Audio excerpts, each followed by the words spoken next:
से मुतालिक national conference के नायब सदर उमर अब्दुल्ला के बयान पर कांग्रेस ने रद्द अमल जाहिर किया है।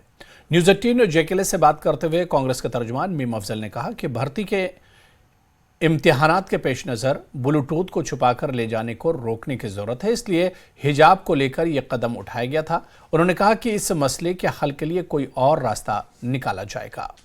नेशनल कॉन्फ्रेंस के उपाध्यक्ष उमर अब्दुल्ला के द्वारा कर्नाटक में सर पर कपड़ा ढांपने को लेकर बयान दिया गया है। ज्यादा बातचीत के लिए हमारे साथ हैं कांग्रेस प्रवक्ता मीम अफजल साहब। उमर अब्दुल्ला ने कहा है कि ऐसा बीजेपी की सरकारों में होता था, सर पर कपड़ा रखना ये संस्कृति रही है, मुसलमानों को क्यों निशाना बनाया जाता है? देखिए, कपड़ा रखने का रिवाज, दुपट्टा रखने का रिवाज तो सभी कम्युनिटीज़ के अंदर है, सिर्फ मुसलमानों के अंदर नहीं है। लेकिन चूंकि कर्नाटक के अंदर पहले ये बड़ा इशू बन चुका है हिजाब के नाम पर और काफ़ी इसके अंदर जो है माहौल ख़राब हुआ था, तो आज जाहिर है कुछ लोग इस बात का नोटिस ले रहे हैं। मैं समझता हूं कि उमर अब्दुल्ला साहब ने जो कुछ भी कहा है उसका संज्ञान लिया जाएगा बाकायदा, और वहाँ सरकार अच्छी तरह से जानती है कि उसको क्या करना चाहिए।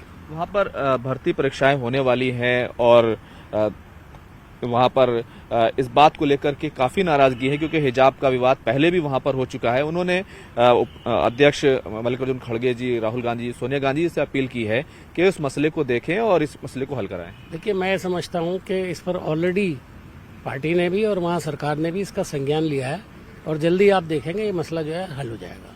लेकिन वो इस तरह का आरोप लगा रहे हैं कि बीजेपी की सरकार में तो हो सकता था, लेकिन कांग्रेस सरकार में ऐसा हो रहा है। देखिए, उसकी एक टेक्निकल वजह जो बताई गई है वो ये बताई गई है कि ब्लूटूथ जो है वो लगाया जा सकता है कहीं पर भी।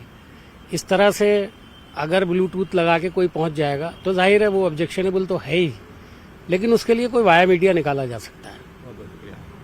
कैमरामैन प्रहलाद के साथ खुर्रम शहजाद।